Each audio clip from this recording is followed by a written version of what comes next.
Hello बच्चों, good morning. कैसे हो आप लोग? तो चलिए, आज हमारा फिजिक्स का 8th क्लास का जो पहला लेक्चर है वो है फोर्स एंड प्रेशर। तो आज हम इसके बारे में पढ़ेंगे।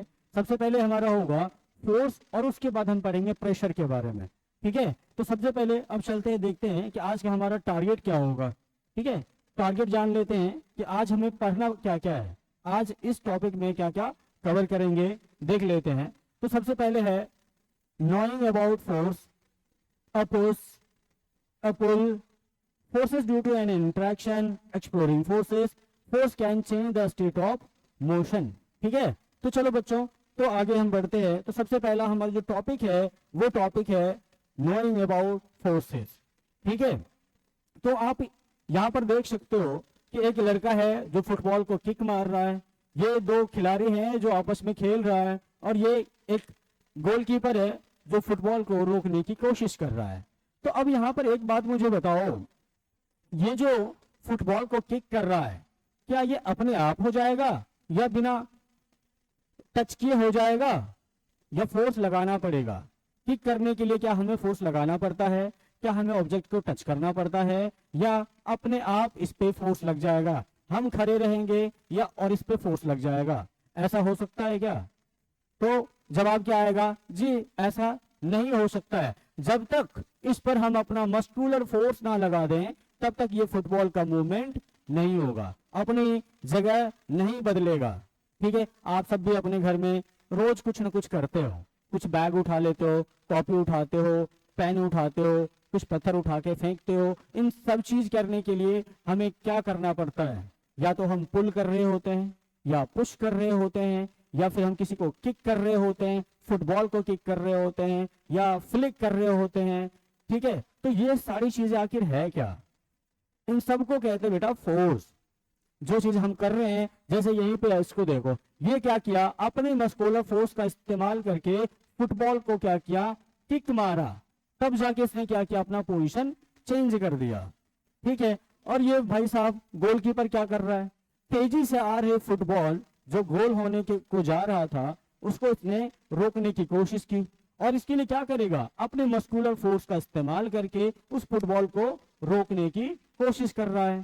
ठीक है, तो आगे देखते हैं और क्या क्या चीजें हो सकता है।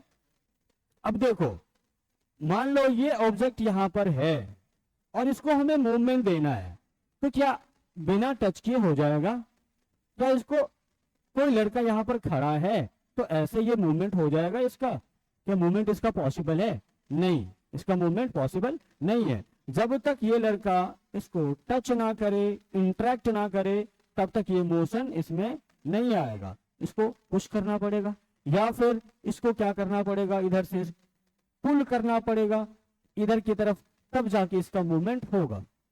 ठीक है, तो जितने भी वर्क हम पर डे कर रहे होते हैं उसमें कहीं ना कहीं ढेर सारे तरीके से हम फोर्स लगाते हैं, और जो ऑब्जेक्ट का डायरेक्शन होता है, शेप एंड साइज होता है, या फिर वो स्पीड हो रहा होता है तो उसको स्लो करते हैं, या फिर हम क्या करते हैं, जो स्पीड हो रहा ऑब्जेक्ट होता है उसको और स्पीड अप कर देते हैं। वो सब कौन कर रहा होता है? वो उसका नाम होता है फोर्स। ठीक है, तो आगे बढ़ते हैं यहां से। तो ये जो चीजें हैं जो अभी यहां पर किया, इसने क्या इधर से इसको खींचा अपनी तरफ, खींचने को क्या कहते हैं, पुल कहते हैं। और इससे होता क्या है, इससे जो ये ऑब्जेक्ट है जिधर से फोर्स लग रहा होता है उसी की डायरेक्शन में मूवमेंट होता है।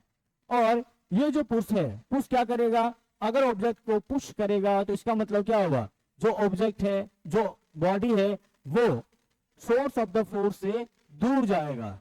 ठीक है, जैसे मान लो इसी को मैंने अभी धक्का देना शुरू किया, ये क्या होगा, इधर की तरफ मूव करेगा।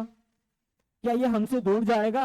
धक्का देते हो, तुमने देखा होगा किसी को, अपने दोस्त को ही खेलते खेलते तुमने धक्का दे दिया, धक्का दे दिया तो क्या वो तुम्हारे पास आता है या तुमसे दूर जाता है? जाहिर सी बात है कि वो तुमसे दूर जाएगा। अगर किसी को खींचना होता है, खींचने का मतलब क्या, पुल करना होता है, तो वो क्या करता है, हम अगर उसको पुल कर रहे होते हैं तो वो हमारे करीब आ रहा होता है, हमसे हमारे पास आ रहा होता है, ना कि दूर जाएगा। ठीक है, तो आगे पुश क्या होता है? तो पुश होता क्या है?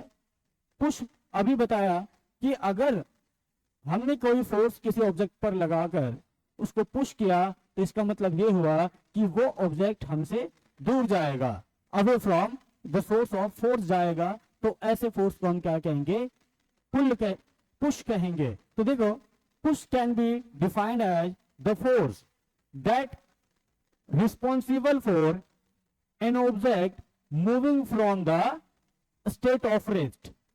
ठीक है, तो ये एक ऐसा फोर्स है, अगर हमने किसी ऑब्जेक्ट पर लगाई तो वो ऑब्जेक्ट अगर स्टेट ऑफ रेस्ट में है, मतलब अगर रेस्ट में है तो या तो वो मूवमेंट करेगा, ठीक है, अगर वो मोशन में है तो हो सकता है कि वो क्या जाएगा? रेस्ट में चला जाएगा। ठीक है, तो यही यहां पर कह रहा है कि push can be defined as the force that is responsible for an object moving from the state of rest. ठीक है, उसके बाद in push force object moves away from the source of the force. मतलब ये हुआ, अगर ये बालक क्या करेगा? इसको इधर की तरफ पुश करेगा ना, तो ये जो कार्ट है इस बालक से दूर जाएगा। तो ये बहुत इंपॉर्टेंट पॉइंट है, इसको अच्छे से नोट करके याद रखोगे। In push force object moves away from the source of the force. तो जिधर से हमने पुश फोर्स लगा के रखा है उस डायरेक्शन में क्या होगा? उसके आगे की तरफ क्या होगा? वो ऑब्जेक्ट का मूवमेंट होगा। ठीक है, आ गई बात समझ में? जैसे मान लो कि हमने क्या करा, एक फुटबॉल लिया, ये एक बॉल लिया और ये अभी क्या है? ग्राउंड पे पड़ा हुआ है। ठीक, हमने क्या करा? हमने इधर से इस पे लात मारी। ठीक है, हमने इस पे लात मारी। लात मारने के बाद मुझे बताओ, हमने इधर से क्या किया? पुश मारा ना, एक पुश फोर्स लगा। लात मारना मतलब क्या? पुश फोर्स मारना। पुश किया हमने, पुश किया, तो पुश करने के बाद ये ऑब्जेक्ट किधर की तरफ जाएगा? ये बॉल, ये फुटबॉल किधर की तरफ जाएगा? क्या इस बालक के पास आएगा या इस बालक से दूर जाएगा? तो जाहिर सी बात है किधर जाएगा? ये इस बालक से दूर जाएगा। मतलब क्या हुआ? Object moves away from the source of the force. ठीक है, अगर हमने इस पे क्या किया? पुश फोर्स लगाया, तो ऑब्जेक्ट हमेशा किधर की तरफ जाएगा? जिधर से हमने फोर्स लगा रखा है उसके जस्ट उसी डायरेक्शन में जाएगा। ठीक है, उसी डायरेक्शन में जाएगा। और ये भी कह सकते हैं कि जिधर हमने फोर्स ऑफ द फोर्स था उससे कहां जाएगा? दूर जाएगा। ठीक, तो हमने इधर से पुश फोर्स लगाया था यहां, तो ये कहां गया? ये इस डायरेक्शन में मूवमेंट शुरू कर दिया। ठीक है, तो इसको नोट कर लोगे, डेफिनेशन को नोट कर लोगे कि पुश फोर्स क्या होता है। ठीक है, आगे बढ़े बच्चों। चलो अगला है उसका एग्जाम्पल में क्या क्या है? देखो, वॉकिंग क्या है? पुश है। अब कहोगे सर वॉकिंग कैसे पुश फोर्स है? अब तुम चल के देखो। ठीक है, जब जमीन पे चलोगे तो तुम क्या देखते हो कि हम क्या कर रहे होते हैं? अपने पैरों से जमीन को पुश कर रहे होते हैं।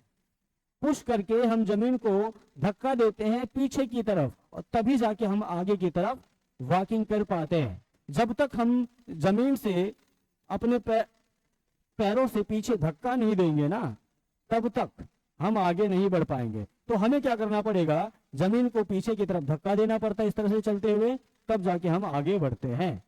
आगे बात समझ में? तो वॉकिंग भी क्या है? एक तरह का पुश फोर्स है। उसके बाद किकिंग ऑफ फुटबॉल, अगर किक मारते हैं फुटबॉल पे, तो तुम सबने किक मारा होगा, चाहे बड़े ग्राउंड में, छोटे ग्राउंड में, अपने घरों में, कहीं ना कहीं किक तो मारा होगा। चाहे अपने भाई बहन को मारा हो, चाहे फुटबॉल को मारा हो, चाहे बैलून को मारा हो, या चाहे अपने दोस्तों से लड़ते हुए दोस्त को किक मारी होगी। तुम सबने यही देखा होगा, जब तुम किक मारते हो ना तो वो ऑब्जेक्ट तुमसे दूर जाता है। ठीक है, जैसे मान लो तुमने दोस्त को एकदम से लात मारी, किक मारी, तो क्या दोस्त तुम्हारे पास आएगा? नहीं, वो तुमसे दूर जाएगा। अपने भाई बहन को मारी होगी किक, तो भाई बहन तुमसे दूर जाता है, तुम्हारे पास आएगा, वो भी तुमसे ही दूर जाएगा। फुटबॉल को मारोगे, फुटबॉल भी किधर जाएगा? तुमसे दूर जाएगा। ठीक है, अगला है क्लोजिंग अ ड्रॉवर। ड्रॉवर तो सबने देखा होगा, जो मम्मी का ड्रॉवर होता है जहाँ पे वो सामान रखती है, मेकअप वाला सामान सब जो रखती है, वो क्या होता है, ड्रॉवर होता है। पापा का पैसा रखने वाला जो ड्रॉवर होता है, जिसमें पैसा पापा भर के रखे रहते हैं, वो भी क्या है, ड्रॉवर है। उसको तुम क्या करते हो, जब क्लोज करोगे ना, क्लोजिंग के टाइम पे तुमने देखा होगा कि उसको धक्का मार के अंदर की तरफ डाला जाता है। इसका मतलब क्या हुआ, हमने उसको पुश फोर्स लगाया है, पुश फोर्स लगाया, तब जाके वो क्या होगा, क्लोज हो गया। वहीं पे एक चीज और देखने को मिलता है, जब हमने उसको बाहर की तरफ खींचा, तो बाहर की तरफ खींचने में क्या होता है, पुल लगता है। हम क्या कहते हैं, पुल करते हैं, उसको खींच रहे होते हैं।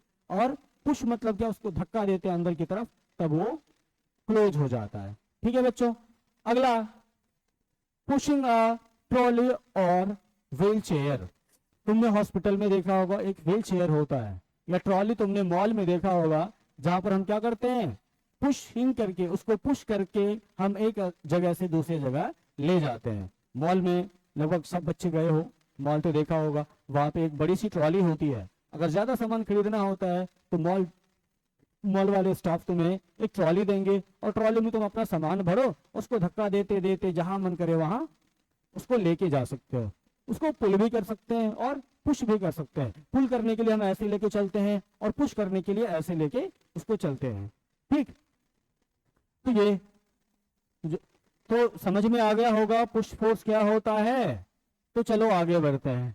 आगे क्या है, आगे एक देखो, ये प्यारी सी बालिका है, लड़की है, और ये क्या कर रही है ना, एक प्यारी सी पप्पी को एक ट्रॉली में भर के जा रही है। अब ये जा कैसे रही है, क्या इसके बीच में कोई इंटरेक्शन है, या ऐसे ही ये हाथ ऐसे करके जा रही है तो चल देगी, नहीं। इसके मस्कुलर फोर्स ने क्या कर रखा है, एक रस्सी को खींच रखा है। ठीक है, और ये रस्सी जो है इस कार्ड से जुड़ा हुआ है। तो इस कार्ड से जब जुड़ा हुआ है तो ये क्या करेगा, इसको अपनी तरफ, जब ये लड़की इधर खींचेगी, ये कार्ड भी क्या होगा, अपनी तरफ आएगा। मतलब ये है, अगर इस लड़की ने इसको खींचा तो क्या ये जो कार्ड है इसकी तरफ आ रहा है या इससे दूर जा रहा है। तो सब कहोगे नहीं सर, ये तो लड़की की तरफ आ रहा है। इसका मतलब ये हुआ कि ऑब्जेक्ट जो है सोर्स ऑफ द फोर्स के टुवार्ड्स आता है। हाँ, सोर्स ऑफ द फोर्स से क्या आता है, टुवार्ड्स आता है, मतलब उसके करीब आ रहा है। जैसे देखो, कोई एक ऑब्जेक्ट ले लो, मान लो मैंने एक ठेला बनाया, ठीक है, और उस ठेले पे सब्जी बेचना है। ठीक है, अब इस सब्जी बेचने वाले ठेले को तुमने देखा होगा, बहुत सारी सब्जियां रहती है इस पे, ठीक, और इसको खींचने वाला भी होता है। इसको दोनों चीज कर सकते हैं, खींच भी सकते हैं और धक्का भी दे सकते हैं। मतलब क्या है कि पुल भी कर सकते हैं और पुश भी कर सकते हैं। इस टाइप का होता है, पीछे से इस तरह से खींचते हुए जा रहा होता है। ठीक, तो ये क्या है, इधर से हम इसको क्या कर रहे हैं, पुल फोर्स लगा रहे हैं। क्या लगा रहे हैं, इधर पुल लगा रहे हैं। ठीक है, तो इधर हमने क्या करा, इसको खींचा है, इधर हमने इसको पुल फोर्स लगाकर खींचने की कोशिश करी है। ठीक, तब जाके क्या होगा, इसका मूवमेंट इधर की तरफ होगा। ठीक, आगे बात समझ में। तो वही लड़की यहां भी कर रही है कि ये क्या कर रही है, एक इस कार्ड को अपनी तरफ खींच रही है। मतलब ये है कि जब तक ये इधर अपनी तरफ खींचती रहेगी, तब तक उसका जो कार्ड है उसकी तरफ आता चला जाएगा। ठीक, तो डेफिनेशन क्या कहता है, डेफिनेशन कहता है when we apply force in a direction towards us, when we apply force in a direction towards us, तो कहने का मतलब ये हुआ, अगर हमने कोई फोर्स अपनी तरफ लगाया ना, अपनी तरफ हमने कोई फोर्स लगाया, तब क्या होगा, it is known as pull force. ठीक है, अगर हम कोई भी फोर्स अपनी तरफ खींचते हुए लगा लेते हैं तो ये जो फोर्स है क्या कहलाता है, पुल फोर्स कहलाता है। ठीक हो गया बच्चों, तो इसको नोट कर लोगे, ये पुल का डेफिनेशन हुआ और इसको भी नोट करना जरूरी है। आगे बात समझ में, चलो आगे बढ़ते हैं। इसके एग्जाम्पल देख लेते हैं। एग्जाम्पल क्या कहता है, एग्जाम्पल कहता है, पहला एग्जाम्पल कह रहा है pulling the rope in the tug of war. Tug of war सबने पढ़ा होगा, सबने देखा भी होगा। टग ऑफ वार क्या होता है? टग ऑफ वार में दिखाऊं अभी तुमको, एक सेकेंड। टग ऑफ वार क्या होता है? ये क्या है? टग ऑफ वार है, ठीक है। इसमें क्या करता है? इसमें क्या कर रहा होता है, ये दो टीम्स होती हैं, दो टीम्स होती हैं, ये ए टीम है और ये बी टीम है, ठीक है। ये दो अलग अलग टीम्स होती हैं और ये क्या कर रहा होता है, अपनी अपनी तरफ, ये इसका मिड पॉइंट होता है, ये अपनी अपनी तरफ क्या कर रहा है, एक पुल फोर्स लगा रहा है। ये चाह रहा है भाई साहब कि हम ज्यादा फोर्स लगा लें, ये चाह रहा है हम ज्यादा फोर्स लगा लें, और जीतेगा कौन? क्या दोनों जीतेगा? क्या इसमें दोनों एक साथ जीत जाता है या दोनों एक साथ हार जाता है? नहीं, इसमें सिर्फ एक ही टीम जीतेगी, या तो टीम ए या फिर ए टीम बी, दोनों में से कोई एक ही जीतेगा। लेकिन जीतेगा कैसे? सिर्फ ऐसे पकड़े रहने से जीत जाएगा या फिर ये ऐसे पकड़े रहने से जीत जाएगा? नहीं, जब तक दोनों टीमों में से जिसने ज्यादा फोर्स नहीं लगाई अपनी तरफ, तब तक कोई नहीं जीतेगा। अगर मान लो कि इस बी टीम वाले ने क्या किया, अपनी तरफ ज्यादा ताकत से खींच लिया, ज्यादा अच्छे टेक्निक से खींच लिया, तो क्या होगा? ए टीम वाला हार जाएगा। अगर ए टीम वालों ने क्या करा, अपनी तरफ ज्यादा टेक्निक से खींचा, ज्यादा फोर्स अप्लाई करके खींचा, ज्यादा पुल किया, तो क्या होगा? ये जीत जाएगा। तो इसमें हो क्या रहा था, दोनों क्या कर रहा है, पुल कर रहा है। ये अपनी तरफ रस्सी को पुल कर रहा है और ये अपनी तरफ रस्सी को पुल कर रहा है, ठीक है। तो क्या कर रहा है यहाँ पे, ये पुल कर रहा है, ये भी अपनी तरफ पुल कर रहा है, ठीक। अपनी तरफ इधर की तरफ ये दोनों पुलिंग फोर्स लगा रखा है, ठीक है। आगे बढ़ते हैं फिर, कौन से, कहाँ थे हम? ये एग्जाम्पल्स पे थे, ठीक है। अब और क्या एग्जाम्पल है? लिफ्टिंग अ बैग। हम सब कुछ न कुछ हमेशा लिफ्ट करते रहते हैं, चाहे वो बैग हो, चाहे वो ग्लास हो, मग हो, बाल्टी हो, या फिर अगर हम मार्केट से आते हैं तो हमारे हाथ में क्या होता है? पन्नी होता है, सब्जी वाली पन्नी, कपड़े वाली पन्नी, बहुत सारी प्रकार के हमारे पास हाथों में टंगा रहता है। तो वो होता क्या है, उस पर हमने कौन सा फोर्स लगा के रखा होता है? पुल या फोर्स, या पुल या पुश। तो सब कहोगे सर हम तो उस पर पुल लगा के रखे रहते हैं। कहोगे सर कैसे? अगर हमने उस पर पुल लगाया हुआ है, उठाया तो हमारी तरफ आता है ना, ऐसा तो है नहीं कि वो हमसे दूर चला जाता है, नहीं, हम नीचे से उठाते हैं तो पता चलता वो हमारी तरफ ही आ रहा है, ठीक है। तो जब हम बैग लिफ्ट करते हैं उसमें भी कौन सा फोर्स लगेगा? तो वो होगा पुल फोर्स, ठीक है। अब है ओपनिंग ऑफ अ ड्रॉवर। अगर ड्रॉवर ओपन करते हो तो ड्रॉवर ओपन करने में तो बताया था क्या लगता है, क्या लगता है बताओ? क्या होता है? वो पुल होता है, क्योंकि हमने देखा था बंद करते हुए, जब ड्रॉवर को बंद करते हैं ना, तो बंद करते हुए क्या लगता है? पुश लगता है। और जब हम उसको खोलते हैं ना, अपनी तरफ आता है ना, जब खोलते हैं तो अपनी तरफ लाते हैं उसको, उस टाइम क्या होता है? पुल लगता है, ठीक है।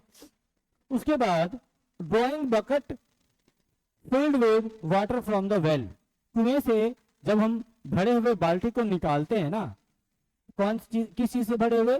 पानी से भरे हुए बाल्टी जब हम निकालते हैं, उसमें क्या करते हैं? रस्सी में एक बाल्टी बांध देते हैं और उस बाल्टी को कुएं में डालते हैं, और उस कुएं से कुएं में जब बाल्टी जाता है तो पानी भर जाता है बाल्टी में, और उस बाल्टी को हम क्या करते हैं? खींचते हैं, रस्सी पकड़ पकड़ के खींचते हैं। तब जाके क्या होता है? उस बाल्टी में जो पानी भरता है वो हमारे पास आ जाता है, ठीक है। तो वो भी क्या है? एक पुलिंग का केस है। उसके बाद देखो और क्या क्या केसेस होता है। तुमने देखा होगा कि बहुत सारे मॉल्स में, बहुत सारी दुकानों में एक गेट लगा होता है, एक शीशे वाली गेट होती है, ठीक है। और उस शीशे वाले गेट में लिखा रहता है पुश। अगर इधर से जाना है तो उस पर लिखा रहता है पुश, और उधर से निकलना होता है तो अंदर में लिखा रहता है पुल, ठीक है। ये दोनों एक साथ भी लिखा रहता है, पुश पुल एक साथ भी लिखा रहता है, ठीक है। ये क्या है? गेट है, और इस गेट में ये चीज तुमने देखी होगी, मॉल्स, दुकान, सब जगह ये लिखा रहता है पुश या पुल। तो जहां पर तुम सीधे जा रहे हो और तुमको गेट पे दिख गया पुश, इसका मतलब ये हुआ उसको धक्का देके खोलना है, खींचना नहीं है, पता चला भाई साहब वो शीशे वाली गेट है, वो धक्का देने की जगह तुमने खींच लिया, मतलब गेट का सत्यानाश कर दिया तुमने। और फिर उसका चार्ज कौन भरेगा? तुम्हारे पापा भरेंगे। और कौन भरेगा? थोड़े तुम हो तो पापा ही तुम्हारे भरेंगे ना। ठीक है, तो ऐसा नहीं करना है। अगर तुमको दिखे कि वहां पर पुश है लिखा, तो हम क्या करेंगे? उसको धक्का दे के अंदर जाएंगे। अगर पुल लिखा है तो हम पहले खींचेंगे तब अंदर जाएंगे। ठीक है, तो ये सब ध्यान रखने योग्य बातें हैं। ठीक है, चलो अगले टॉपिक पे चलते हैं। ये भाई साहब देखो, ये बिल्ली भाई साहब क्या कर रहा है? गिटार बजा रहा है। अब कहोगे सर जी यहाँ पर गिटार का क्या काम? हम तो अभी पुल और पुश खेल रहे थे ना। हाँ, पुल और पुश पढ़ रहे थे, तो गिटार का यहाँ पर क्या काम? ये बंदर भाई साहब, ये चूहा भाई साहब हमें क्या सिखाएगा? इससे ज्यादा तो हम पढ़े हैं। लेकिन ये भी तुम्हें कुछ सिखा के जाएगा। कहो सर क्या? जब गिटार बजता है तो गिटार का देखो एक रोप होता है। ठीक है, ये क्या है? गिटार है, और गिटार में क्या लगे रहते हैं ना, रोप होता है। कहोगे सर ये रोप क्या है? रोप होता है बेटा मेटल का तार होता है, मेटल का वायर होता है, जो यहां पे टाइट रहता है। ठीक है, यहां से क्या होता है, ये मेटल जो वायर होता है पतला पतला सा, एकदम बहुत टाइटली इस पोल पे और इस पोल पे बंधा रहता है। ठीक है, यहां से इस तरह से आता है, यहां से और ढेर सारे मेटल वायर क्या होते हैं इस पे लगे रहते हैं। तो जब ये बजाता है तो तुमने देखा होगा बजाते हुए उस स्ट्रिंग पे कभी ऐसे करता है उंगली को, कभी ऊपर करता है, कभी नीचे, कभी ऊपर, कभी नीचे, कभी ऊपर करता है। ठीक है, तो इस तरह करने में क्या होगा? इस तरह करने से ये चूहा भाई साहब क्या सिखा रहे हैं तुम्हें? अब देखो इसको थोड़ा सा जूम कर लेते हैं। जूम करने पे हमें क्या दिखेगा? ये उसके स्ट्रिंग्स है मान लो। जब ये बजा रहा होता है तो कभी स्ट्रिंग को अपनी उंगलियों से ऊपर करता है, कभी नीचे करता है। जब इसने ऊपर करा, ठीक है, जब इसने ऊपर की तरफ करा, ऊपर करा, तो हमने क्या किया? अपनी तरफ फोर्स लगा के खींचने की कोशिश की, तो क्या हुआ? पुल हुआ। हमने जब ऊपर की तरफ उसको लगाया, ऊपर की तरफ जब हमने फोर्स लगाया, तो स्ट्रिंग क्या होगा? हमारी तरफ आएगा। हमारी तरफ आ रहा है, इसका मतलब क्या है? पुल है। और जब हमने नीचे ऐसे करा, तो नीचे करने में क्या हुआ? नीचे करने में क्या हुआ? वो हमसे दूर गया। जिस स्ट्रिंग पे हमने नीचे की तरफ फोर्स लगाया वो हमसे दूर जाएगा, और कुछ इस तरह से हो जाएगा। तो क्या हुआ? हमसे दूर जाने की कोशिश में रहेगा। तो यहां पर क्या होगा? यहां क्या होगा? पुश होगा। और यहां क्या होगा? पुल होगा, क्योंकि ये हमारी तरफ आने की कोशिश करेगा। तो चूहा भाई साहब यही सिखा रहा था कि एक साथ इस गिटार में पुल भी होता है और पुश भी होता है। ठीक है, तो चलो आगे बढ़ते हैं। टॉपिक क्या है? Forces due to an interaction. जितने भी फोर्सेस हैं बिना इंटरैक्शन के नहीं लगते। मतलब ये है कि जब तक हम उसके टच में ना आए, या फिर जब तक दो ऑब्जेक्ट आपस में ना आए, पास ना आए, तब तक फोर्स नहीं लगता किसी चीज पे। ठीक है, तो फोर्स लगने के लिए कम से कम दो ऑब्जेक्ट्स का होना आवश्यक है। अगर ये दो ऑब्जेक्ट आपस में ना रहे तो ये फोर्स नहीं लगेगा। ठीक है, तो देखो क्या है, ये पहला एक फोटो तुम्हें दिखाई दे रहा है, ये कैरम बोर्ड है। और कैरम तो सबने खेला होगा और रोज खेलता होगा अपने घरों में, स्कूलों में ब्रेक होने के बाद। तो इसमें कर क्या रहा है? क्या दिखाना चाह रहा है? मैं समझाता हूं क्या दिखाना चाह रहा है। ये क्या है? एक स्ट्राइकर होता है जिससे हम क्या करते हैं? इन गोटियों पर स्ट्राइक करते हैं, ऐसे स्ट्राइक करते हैं। तब क्या होता है? तब ये गोटियां क्या होती है? छुटक के या तो इधर जाएगी, इसमें जाएगी, इसमें जाएगी, या फिर इसमें आएगी। ऐसा ही होता है, ऐसे कैरम बोर्ड खेलते हैं। हाँ, सबसे पहले तो हम क्या करते हैं? रानी पर अटैक कर देते हैं। रानी हमारी तो बस खेल हमारा, लेकिन हमेशा रानी हमारे हाथ नहीं आती है, क्योंकि सामने वाला भी क्या होता है? हमसे तेज होता है, हो सकता है। ठीक है, तो अब देखो, मान लो एक सेकंड के लिए कि तुम आराम से कैरम बोर्ड पे गोटियां सजा दी, स्ट्राइकर भी लगा दी और तुम उसको टच नहीं कर रहे हो, उस पर फोर्स नहीं लगा रहे हो, तो क्या ये स्ट्राइकर अपने से जाके इन गोटियों को हिट करेगी? कहोगे सर नहीं, हम सालों साल बैठे रह जाए, बूढ़े हो जाएं, मर जाएं, फिर भी ये स्ट्राइकर अपने मन से इसको स्ट्राइक नहीं करेगा। तो फिर कैसे करेगा? तो भैया जी हमें यहाँ क्या करना पड़ेगा? ऐसे करके इस पे स्ट्राइकर से मारना पड़ेगा। अगर हमने स्ट्राइकर पे क्या किया, एक पुश लगाया ऐसे, तब क्या होगा? ये स्ट्राइकर इन गोटियों को स्ट्राइक करेगा और ये गोटियां छिटक के, कोई हो सकता है इसमें आ जाए, कोई इसमें आ जाए, कोई इसमें आ जाए, या फिर कहीं ना जाए, लेकिन अपनी पोजीशन को चेंज जरूर करेगा। कभी ऐसा नहीं होगा कि अगर स्ट्राइकर तुमने गोटियों पे मारी तो स्ट्राइकर और गोटियां वही रह गई। हमेशा क्या होता है, ये अपनी डायरेक्शन, अपना पोजीशन क्या करता है, चेंज कर देता है। ठीक है, तो ये हुआ कैसे? हमने क्या किया, एक एक्स्ट्रा फोर्स लगाया, एक एक्सटर्नल फोर्स लगाया स्ट्राइकर पे, तब जाके क्या हुआ, तब जाके ये स्ट्राइकर इन गोटियों को हिट किया और हिट करने के बाद ये गोटियां अपनी पोजीशन चेंज किया। ठीक, अब ये भाई साहब देखो, ये भाई साहब आए कार के बगल में खड़े हो गए, इनका पेट्रोल खत्म था, सोचा इसको धक्का दे दे के ना पेट्रोल पंप तक ले जाया जाए। तो ये भाई साहब आके यहाँ पर खड़े हो गए, अरे भैया चलो चलो हो गया, चलो हम तो यहाँ पे आ गए, अब कार बढ़ाओ आगे। तो कह रहा है वो भाई साहब, ये ड्राइवर भाई साहब कह रहा है, अरे भैया धक्का देना पड़ेगा ना। तो भैया धक्का देना पड़ेगा, अरे भैया इतनी बड़ी कार को हम धक्का कैसे दे दें? ठीक है, इतनी बड़ी कार को हम धक्का कैसे दे दें? ये फिगर थोड़ा उल्टा हो गया है। ठीक है, ये धक्का देने वाला फिगर हो सकता है। ठीक है, ये क्या करना है, इस पे धक्का देगा। ठीक, धक्का देगा, वो फिगर उल्टा हो गया। तो यहां पर क्या हो रहा है, ये लड़का यहां पर आया और कार के पास खड़ा हो गया, तो क्या कार मूवमेंट करेगा? बिना छुए, बिना धक्का दिए, बिना पुश किए क्या ये कार मूवमेंट करेगा? तो आंसर क्या होगा? नहीं सर। जब तक ये लड़का इस कार के साथ इंटरैक्ट नहीं करेगा, संपर्क नहीं करेगा, कांटेक्ट में नहीं आएगा, तब तक ये कार अपनी जगह से हिलने वाली नहीं है। चाहे ये लड़का यहीं खड़े खड़े बूढ़ा क्यों ना हो जाए, चाहे ये ड्राइवर अपनी जगह पे बैठे बैठे बूढ़ा क्यों ना हो जाए, जब तक ये धक्का नहीं देगा तब तक ये कार आगे नहीं बढ़ने वाली है।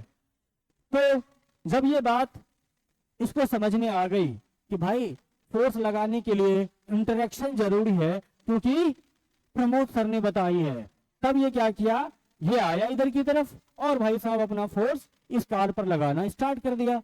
तब उन्होंने देखा कि इसकी कार आगे बढ़ने लग गई है। आ गई बात समझ में? ठीक है, तो जितने भी फोर्सेस हैं, जितने भी हम काम करते हैं प्रतिदिन सब दिन, तुमने देखा होगा कोई भी काम अपने मन से नहीं होता है। मान लो तुम्हारे घर में तुम्हारी मम्मी कहती है बेटा एक गिलास पानी ले आओ, तुम अपने बेड पे पड़े हुए हो और तुम कह रहे हो मम्मी देखो गया, मैं तो पानी सोच लिया था कि तुम्हारे हाथ में दे आया हूं। क्या तुम्हारे सोचने से तुम्हारी मम्मी के हाथ में पानी चला जाएगा?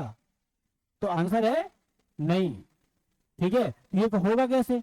जब तक टेबल पे रखी गिलास को तुम अपने हाथ से नहीं छुओगे, क्या वो वहां से हिलने वाला है? तो जवाब आएगा नहीं सर। क्यों आएगा? जब हम उस पर फोर्स ही नहीं लगाएंगे तब तक वो गिलास अपनी जगह से उठेगा कैसे? तो क्या करना पड़ेगा, हमें अपने बेड से उठना पड़ेगा और उस गिलास को पकड़ना पड़ेगा, पकड़ करके नल के पास जाना होगा, पानी भरना होगा, तब जाके मम्मी को देना होगा। तो इसके लिए क्या हुआ, क्या बिना इंटरेक्शन का हुआ? क्या बिना गिलास को छुए तुम्हारी मम्मी के हाथ में गिलास गया? नहीं गया। तो इस सबसे क्या सीखने मिलता है? इस सबसे यही सीखने को मिलता है कि बिना इंटरेक्शन का फोर्स नहीं होता है, नहीं लगेगा। ठीक है, तो हमें इंटरेक्ट करना पड़ता है और ये इंटरेक्शन दो टाइप का होता है। कहोगे सर जी कैसे? अब दो टाइप का कैसे? तुम सबने मैग्नेट के साथ तो खेला होगा। मैग्नेट क्या होता है? मैग्नेट क्या होता है, चलो आगे देखते हैं। ठीक है, अभी बताता हूं, इसको नोट कर लोगे। देखो क्या कह रहा है यहाँ पे, at least two objects must interact for a force to come into play.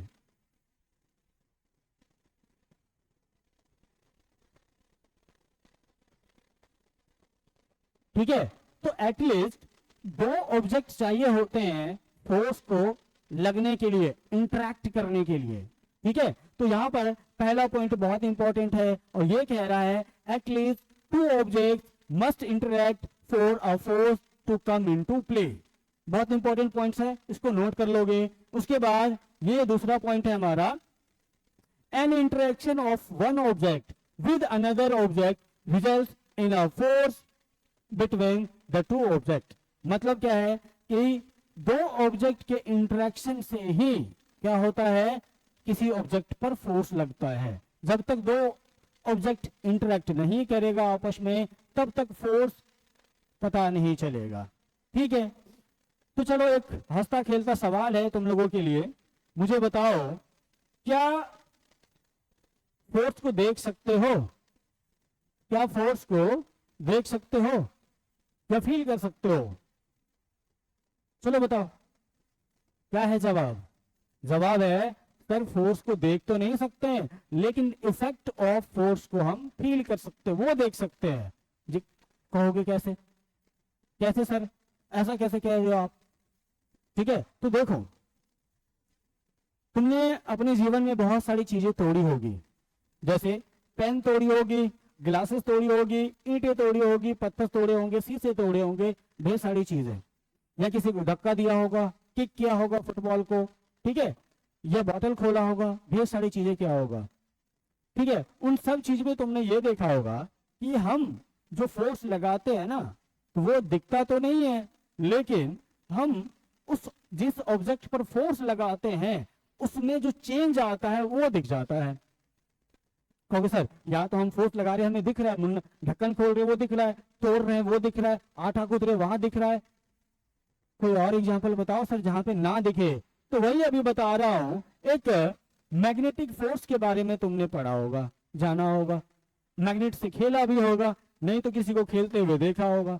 वहां पर तुमने देखा होगा कि दो मैग्नेट कभी एक दूसरे को अट्रैक्ट कर लेता है तो कभी एक दूसरे को रिपेल कर देता है। तो क्या वहां तुम्हें दिखता है? क्या वो तुम्हें दिखा कि कैसे उसने अट्रैक्ट किया, कैसे उसने रिपेल किया? नहीं दिखा। ठीक है, वहां हमें ये चीजें नहीं दिखती है कि कैसे उसने अट्रैक्ट किया और कैसे उसने रिपेल किया एक दूसरे को। ठीक है, उसके बारे में भी चर्चा करेंगे। तो सबसे पहले देखते हैं कि इंटरेक्शन क्या होता है। कितने टाइप का होता है इंटरेक्शन? इंटरेक्शन होता है दो टाइप का। पहला है हमारा फिजिकल इंटरेक्शन, इसी को हम ये भी कहते हैं, अगर फोर्स के टर्म्स में इसकी बात करो तो फिजिकल इंटरेक्शन से ही कांटेक्ट फोर्स का क्या होता है, जनरेट होता है। कांटेक्ट फोर्स, जब तक फिजिकल इंटरेक्शन नहीं होता है तब तक कोई भी ऑब्जेक्ट एक स्थान से दूसरे स्थान नहीं जाएगा या उससे फोर्स नहीं लगता है। हम अपनी डेली लाइफ में बहुत सारी चीजें देख चुके हैं, गिलास से पानी लाना, बैग से उठाना, किसी को धक्का देना, किसी को खींचना, ये सारी चीजें, ये सब क्या है, फिजिकल इंटरेक्शन है। मतलब ये कि हम किसी को छू के मस्कुलर फोर्स का इस्तेमाल करके, टच करके, उससे कॉन्टेक्ट करके क्या करते हैं, इंटरेक्शन करते हैं, फोर्स अप्लाई करते हैं उस पर। ठीक है, तो होता क्या है, physical interactions take place when objects are in contact with each other. तो जितने भी फिजिकल इंटरेक्शन है, जब तक एक दूसरे के कांटेक्ट में नहीं आएगा तब तक फिजिकल इंटरेक्शन नहीं कहलाएगा, और बिना फिजिकल इंटरेक्शन का वो फोर्स भी नहीं लगेगा। जैसे हम वॉकिंग कर रहे हैं, अगर हम हवा में वॉकिंग करें, मतलब ये है थोड़ा उछले और पैर जैसे चलते वैसे करना शुरू कर दे, तो क्या आगे बढ़ पाएंगे? कहोगे सर नहीं। ठीक है, और बताओ, अगर मान लो हमें किसी चीज को उठाना है तो बिना छुए तो उसको नहीं उठाओगे, बिना फिजिकल इंटरेक्शन के तो नहीं उठाओगे। अब पेन से लिखना है तो बिना पेन उठाए तो क्या करोगे, पेन पकड़ नहीं पाओगे। तो फिजिकल इंटरेक्शन तो आया कि नहीं आया? और उसके बाद हमें अगर मान लो लिखना है तो लिखने के लिए भी पेन के निब और कॉपी को कांटेक्ट करना पड़ेगा, उसके संपर्क में आना पड़ेगा, फिजिकल इंटरेक्शन करना पड़ेगा, तब जाके हम अपनी कॉपी पे भी अपने पेन से लिख सकते हैं, नहीं तो नहीं लिखेंगे। आगे बात समझ में? तो ठीक है, जैसे ये बाबू भाई को देख लो, ये क्या कर रहा है, बल्ले लेके तैयार है और ये किसी को मारने जा रहा है। तो क्या बिना बल्ले उठाए कि सामने वाले को मार पाएगा? जो बॉल को मार पाएगा, फुटबॉल को मार पाएगा, किसी को मार पाएगा? तो बोलोगे नहीं सर, बिना छुए उसको नहीं मार पाएगा, बिना फिजिकल इंटरेक्शन के नहीं मार पाएगा। ठीक है, तो इसको नोट कर लोगे। क्या होता है? Physical interaction takes place when object are in contact with each other. For example pulling a rope, rope को पुल करते हुए कोई रस्सी खींच रहे हो तो बिना रस्सी को पकड़े तो नहीं खींच पाओगे, तो रस्सी को पकड़ के खींचना ही जरूरी है। अगर तुमने रस्सी को छोड़ दी तो नहीं खींच पाओगे। ठीक है, तो वो क्या है कि फिजिकल इंटरेक्शन है। और हम जब चल रहे होते हैं तो क्या होता है, हमारे पैर और धरती के बीच में क्या होता है, एक फ्रिक्शन फोर्स लगता है, और वो भी क्या होता है, दोनों के टच में होने के कारण ही लगता है। अगर ये टच ना हो तो फोर्स नहीं लगेगा। ठीक है, hitting a ball with a bat ETC, note कर लोगे इसको अच्छे से। चलो आगे बढ़ते हैं। नॉन फिजिकल इंटरेक्शन, इसमें और एग्जांपल्स ऐड कर सकते हो, एग्जांपल्स इसमें ऐड कर लोगे। एग्जांपल क्या है? एग्जांपल है मस्क्यूलर फोर्स और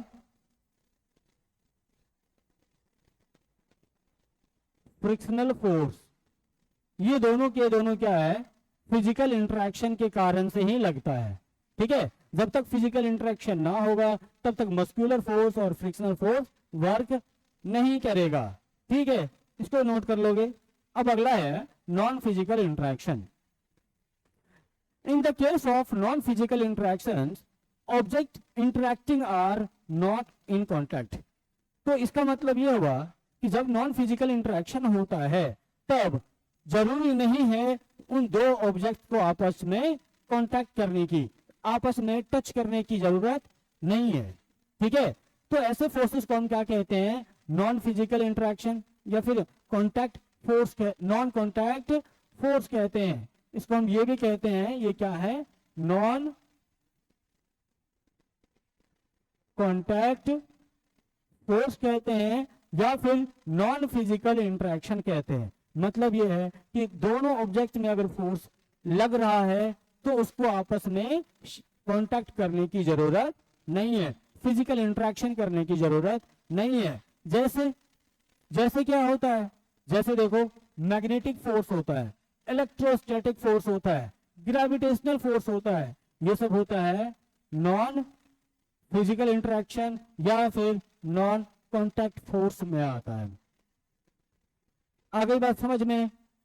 तो देखो ये जो मैग्नेटिक फोर्स है, तुम सबने देखा होगा मैग्नेट्स को, और मैग्नेट्स के बारे में थोड़ा बहुत जानते भी हो कि मैग्नेट का दो पोल होता है। क्या होता है, एक नॉर्थ पोल होता है, एक साउथ पोल होता है, एक नॉर्थ पोल होता है, एक साउथ पोल होता है। अब तुम्हें एक चीज नोटिस क्या होगा मैग्नेट से खेलते हुए कि जब हम कभी कभी क्या होता है, वो एक दूसरे को अट्रैक्ट कर लेता है और कभी कभी एक दूसरे को दूर भेज देता है।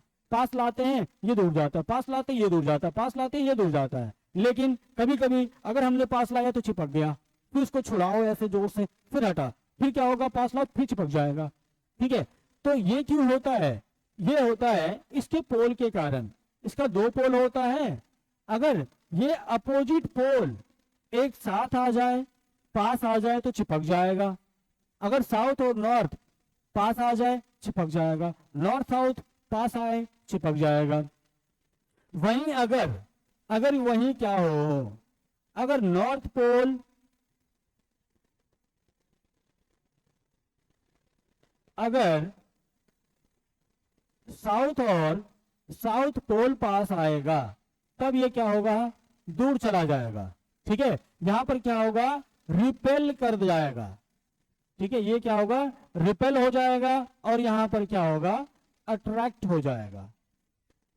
ठीक है, ये यहां पर अट्रैक्ट हो जाएगा और यहां पर रिपेल हो जाएगा। तो मुझे ये बताओगे, क्या इस अकेले मैग्नेट पे कोई फोर्स लगेगा, कोई इसको आपस अपनी तरफ खींचेगा, या कोई इसको अपने से दूर धक्का दे पाएगा? तो तुम्हारा जवाब क्या आएगा, नहीं सर, बिना दूसरे मैग्नेट के इस मैग्नेट पर फोर्स नहीं लगेगा। बिना इस मैग्नेट के इस मैग्नेट पर कभी भी अट्रैक्शन का फोर्स नहीं लगेगा।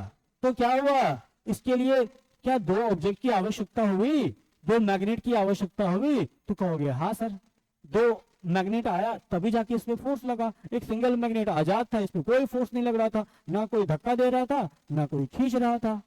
ठीक है, उसके बाद होता है एक इलेक्ट्रोस्टैटिक फोर्स।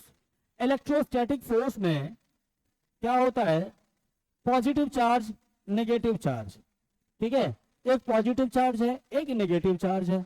अब दोनों में क्या होता है, एक अट्रैक्शन का फोर्स लगता है। ये भी मैग्नेट की तरह ही होता है, अट्रैक्टिव नेचर का भी और रिपल्सिव नेचर का भी, दोनों नेचर का। कैसे, अगर ये दोनों क्या है, पॉजिटिव चार्ज और नेगेटिव चार्ज है, तो यहां इस पे क्या होगा, एक फोर्स लगता है, फोर्स ऑफ अट्रैक्शन इसकी तरफ। क्यों, क्योंकि ये दोनों क्या है, एक पॉजिटिव चार्ज है और एक नेगेटिव चार्ज है। यहां पर क्या होगा, अट्रैक्शन होगा, क्योंकि दोनों क्या है, अपोजिट चार्जेस है, लाइक मैग्नेट।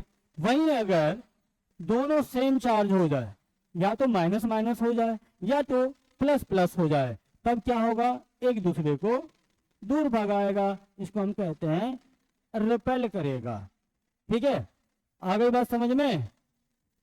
उसी तरह हमारा ग्रेविटेशनल फोर्स भी होता है।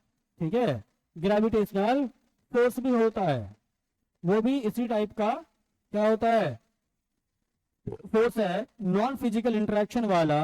और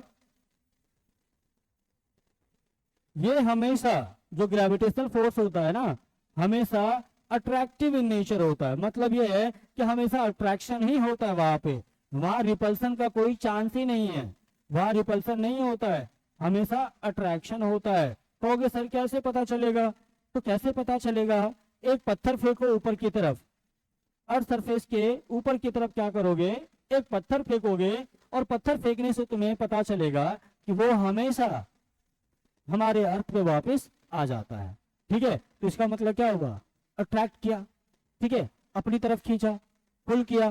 ठीक है, तो जितने भी ऑब्जेक्ट अर्थ सरफेस पे है, सब एक दूसरे को क्या करता है, अपनी तरफ फोर्स लगा के खींचता रहता है।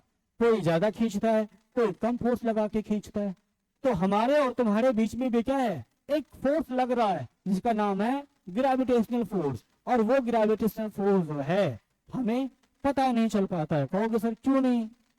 क्योंकि भाई हमारा मास बहुत कम है, मास कम है, इसी वजह से हम दोनों के बीच में जो अट्रैक्शन हो रहा है वो पता नहीं चल पाता है। ठीक है, तो समझ आ गई होगी बात, आगे बढ़ जाएं?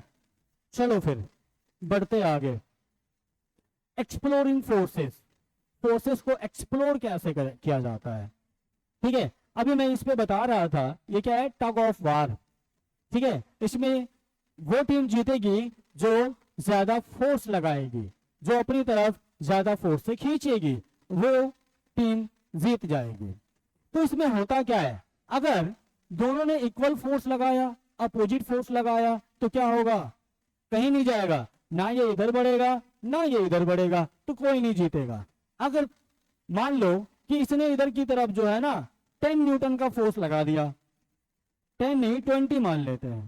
ठीक है, इसने अगर इधर इसकी तरफ, इसकी नहीं, इसकी तरफ नहीं, अपनी तरफ क्या किया, 20 न्यूटन का फोर्स लगाया, और इसने अपनी तरफ 30 न्यूटन का फोर्स लगाया, तो मुझे बताओ कौन जीतेगा? जाहिर सी बात है टीम बी जीत जाएगी। क्यों? क्योंकि इसने 20 न्यूटन का फोर्स लगाया और इसने 30 न्यूटन का फोर्स लगाया, तो कौन जीतेगा? जिसका मैग्नीट्यूड ज्यादा होगा। किस चीज का? फोर्स का जो मैग्नीट्यूड है 30 न्यूटन, ये क्या होगा, ज्यादा होगा। तो ये वाली टीम जीत जाएगी। आगे बात समझ में। तो अपनी डेली लाइफ में भी तुमने बहुत सारे ऐसे एग्जाम्पल्स देखे होंगे जहां पर कोई खींच रहा होता है तो कोई धक्का दे रहा होता है, कोई अपनी तरफ खींच रहा होता है तो कोई अपनी तरफ खींच रहा होता है। जैसे अपने घर में भाई बहन से लड़ते हुए भी तुमने देखा होगा कि तुम्हारी बहन अपनी तरफ खींच रही होती है और तुम अपनी तरफ खींच रहे होते हो।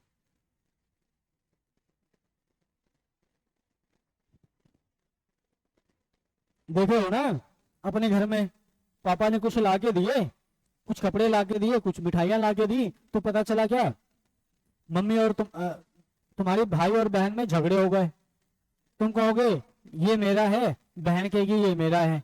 तुम अपनी तरफ खींचोगे, बहन अपनी तरफ खींचेगी, तो फिर क्या होगा? अगर टूटने वाला चीज होगा तो टूट जाएगा, नहीं तो तुम खींचते रहो उधर, वो खींचते रहेगी इधर की तरफ। और जीतेगा कौन? जो ज्यादा अपनी तरफ फोर्स लगा के खींचेगा वही जीतेगा। अगर तुम्हारी बहन ज्यादा फोर्स लगाएगी तुम्हारी बहन जीत जाएगी, अगर तुमने ज्यादा फोर्स लगाया तो तुम जीत जाओगे और लेके भाग जाओगे। ठीक है। और तुमने वो अपने दोस्तों से लड़ते हुए देखा होगा, या तुम खुद लड़ते होंगे तो वहां भी तुमने देखा होगा, ऐसा करके लड़ते हो तो वो भी तुम्हारी तरफ क्या करता है, एक पुश लगा रहा होता है। ठीक है, वो भी तुम्हारी तरफ पुश लगाता है, तुम भी इधर से पुश लगाते हो, नहीं छोड़ेंगे आज, ऐसा वाला लड़ाई करते हो। तो उसमें क्या हुआ? उसमें क्या हुआ, तुमने उधर की तरफ उसको धक्का दिया, उसने इधर की तरफ धक्का दिया, तो तुम दोनों ने क्या किया, धक्का दिया। तो कौन ज्यादा धक्का देगा डिपेंड इस बात पर है कि किसने अपना फोर्स का मैग्नीट्यूड ज्यादा लगाया। तो जो ज्यादा मैग्नीट्यूड फोर्स लगाएगा वो उसको धक्का देके आगे निकल जाएगा। ठीक है, तो चलो इसको आगे हम देखते हैं। ये बालक है, ये दो बालक है, क्या कर रहे हैं, कार्ड को खींच रहा है तो एक धक्का दे रहा है। तो दोनों क्या कर रहा है, सेम डायरेक्शन में फोर्स लगा रहा है। एक क्या कर रहा है बालक, अपनी तरफ खींच रहा है, एक बालक क्या कर रहा है, अपने से दूर फोर्स लगा रहा है। मान लो ये F1 फोर्स लगा रहा होगा और ये F2 force in the direction of motion लगा रहा है, और ये क्या कर रहा है, इधर की तरफ पुश कर रहा है। ठीक है, धक्का दे रहा है, और ये क्या कर रहा है, खींच रहा है, पुल कर रहा है। ठीक है, तो अब देखो दोनों में क्या हो रहा है। अगर नेट फोर्स की बात करते हैं, रिजल्टेंट फोर्स की बात करते हैं, तब हम यहां पर क्या देखते हैं कि दोनों सेम डायरेक्शन में फोर्स लग रहा है। तो नेट फोर्स क्या होगा या टोटल फोर्स क्या होगा, वो क्या होता है, एफ नेट या फिर रिजल्टेंट फोर्स भी कहते हैं। वो कितना होगा, वो होगा F1 प्लस F2।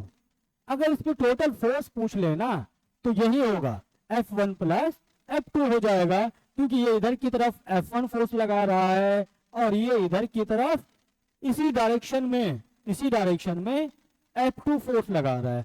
तो टोटल फोर्स इस कार्ड पर कितना लग रहा है, F1 प्लस F2 लग रहा है। तो देखो, the forces which are applied to an object in the same direction always gets added to one another। ठीक है, तो अगर क्या करते हैं, अगर सेम डायरेक्शन में दो फोर्सेस या दो से ज्यादा फोर्सेस लग रहा होता है तो वो क्या होता है, ऐड हो जाता है। जैसे देखो, एक मैंने ये वाली ऑब्जेक्ट बनाई, इस ऑब्जेक्ट पर हमने क्या किया, फोर्सेस लगा दिए।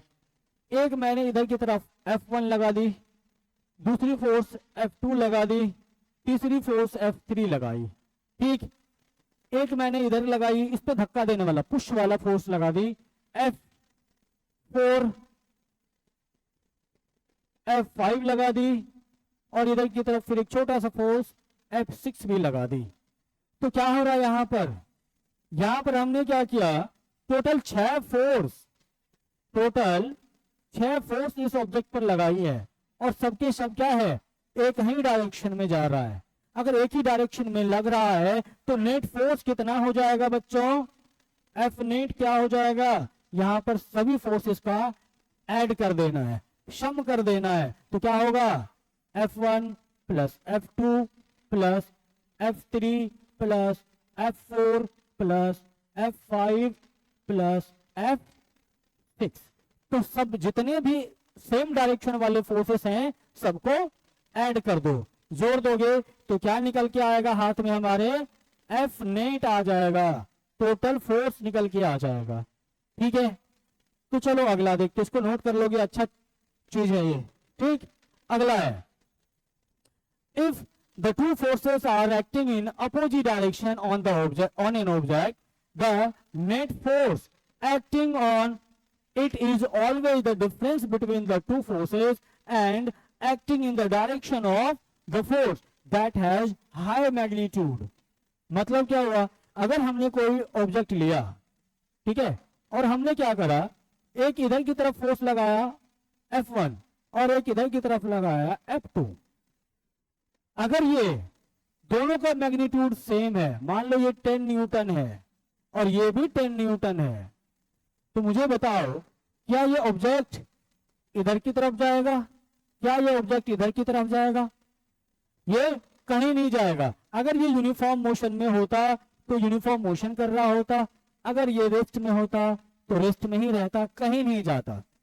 जैसे टग ऑफ वार में अभी बताया हुआ था, वो तब जीतेगा जब किसी एक का जो मैग्नीट्यूड ऑफ फोर्स है वो ज्यादा होगा। अगर ये 10 है, अगर 11 न्यूटन भी लगा दे ये जीत जाएगा, अगर ये 10 है 11 इधर लगा दे तो ये जीत जाएगा, अगर इससे कम होगा तो ये हार जाएगा, ये जीत जाएगा।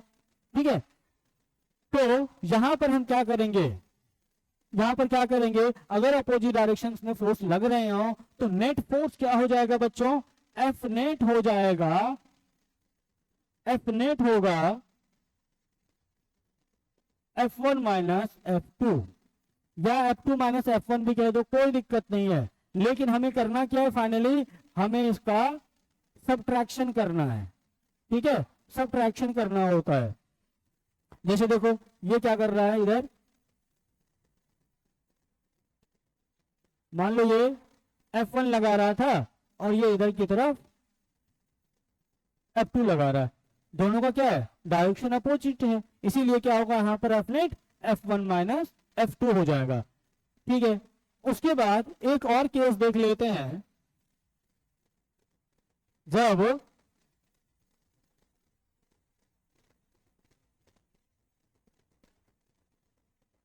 एक ही ऑब्जेक्ट पर ढेर सारे फोर्स दोनों डायरेक्शंस में लग रहे हो। जैसे इस पर एक मैंने इधर की तरफ F1 लगाई, F2 लगा दी, इधर की तरफ F3 लगा दी, इधर की तरफ F4 लगा दी, तब यहां पर F नेट कैसे लिखोगे बच्चों, तो इसके लिए F नेट कैसे होगा देख लेते हैं। F नेट यहां पर होगा, जो सेम डायरेक्शन में है उधर क्या करो, एक डायरेक्शन में लगने वाले जितने भी फोर्सेस है सबको जोड़ो और उसके अपोजिट डायरेक्शन में लगने वाले जितने भी फोर्सेस है सबको माइनस कर दो। जैसे इधर वाले को हमने क्या किया, प्लस कर दिया, और इधर वाले को क्या करोगे फिर, माइनस कर दो। F3 प्लस माइनस F4, तो ये हो गया F नेट इस ऑब्जेक्ट पर लगने वाला या फिर इस ऑब्जेक्ट पर लगने वाला।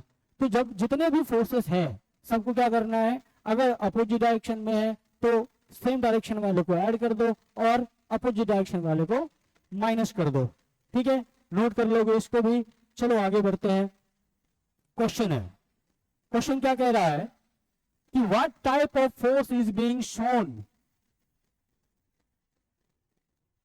ये फोटो तो है ही नहीं पूरा, फोटो कहीं चला गया। चलो मैं दिखाता हूं यहां पर क्या था। एक बड़ा सा आदमी था, यहाँ पे एक बहुत बड़ा आदमी क्या कर रहा था, स्केटिंग कर रहा। ये एक नाव था, नाव जैसा एक कार्ट बना हुआ था, इस पे चढ़ा हुआ आदमी था। ठीक है, इस पे एक आदमी था, बहुत बड़ा आदमी इस पे था। ठीक नहीं, मान लो इतना बड़ा आदमी था और अपने हाथों से रस्सी को पकड़ा हुआ था, इस पे खड़ा था और ये नाव इधर की तरफ जा रहा था और इस रस्सी को पकड़ा हुआ, ये क्या है कि रस्सी है।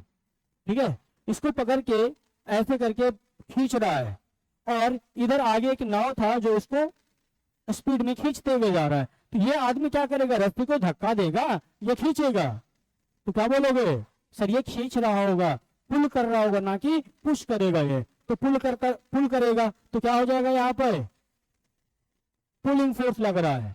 ठीक है, अब अगला है dash exerted by an object on another is a force, क्या होगा बताओ क्या होगा? A dash exerted by an object on another is known as क्या? पुल और push, pressure, contact, non contact, magnitude. तो क्या होगा यहां पर? पुश और पुल हो जाएगा।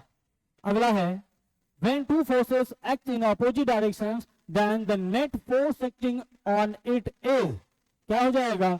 अगर हमने किसी ऑब्जेक्ट पर इक्वल अपोजिट डायरेक्शन में दो फोर्सेस लगाए F1 और इधर F2, तब नेट फोर्स क्या होता? अभी बताया था, क्या होगा?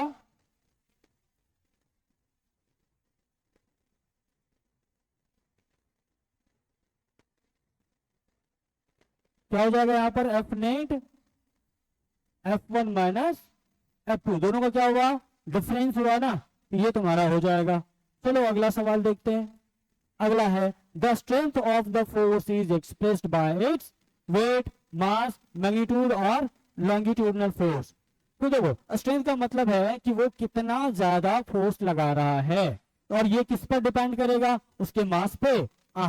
उसके मास पे नहीं, उसके वेट पे ना, मैग्नीट्यूड। हाँ, उस मैग्नीट्यूड पे कि उसने कितना फोर्स लगाया, वो कितना फोर्स लगा पा रहा है, वो फिर मैग्नीट्यूड ही बताएगा। जैसे मान लो F इक्वल टू है 10 न्यूटन, तो ये 10 क्या है? उसका मैग्नीट्यूड है, ठीक है, ये मैग्नीट्यूड है, और यही बताएगा कि कितना ताकतवर फोर्स है, कितना वो स्ट्रेंथ है फोर्स का। ठीक है, आगे बात समझ में? चलो अगले सवाल पे चलते हैं। लो खत्म हो गया। तो समरी में आज का जितना है बता ही चुका हूं, रिवीजन करोगे सबके सब, नोट बनाओगे सबके सब, बिना नोट का कुछ नहीं होगा, तो नोट सबके सब आराम से कर लोगे, और नोट याद रहने चाहिए, ये नहीं कि कॉपी में उतार लिया भूल गए, ऐसा नहीं, नोट सबके सब बनाओगे और चेक भी होगी। ठीक है, चलो भैया धन्यवाद आप लोगों का। ठीक, मिलते हैं अगली क्लास में।